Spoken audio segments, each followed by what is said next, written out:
Hey everyone, Technomentary here with a video for you guys. In today's video, I'm going to show you how to use Assistive Touch on your iPhone. So let's get started. First thing you want to do is go into your setting and then go to Accessibility. From Accessibility here, we're going to go to Touch, and then Assistive Touch is up top here, so we're going to tap on that.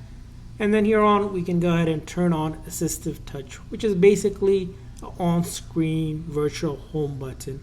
Now this, you can customize a lot of this setting if you like here by following through whatever option that you're looking for. There's quite a bit, but generally how this works is if you tap on it, the Assistive Touch activates and allows you to do things like go to home, and then also do things like activate Siri, scroll, activate like control menu, device information, like if you want to do a screen lock, volume up, volume down, without actually having to use the buttons themselves. You can mute, unmute, rotate screen, and then even more, you can do things like app switcher, screenshot, shake, reachability, gestures, and even restart.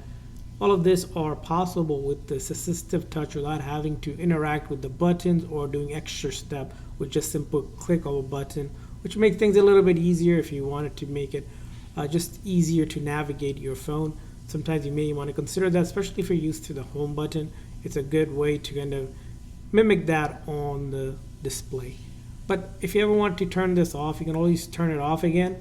You can change all of the settings here, like for example, you can make it how bright you want it or how low brightness you want. You can do that.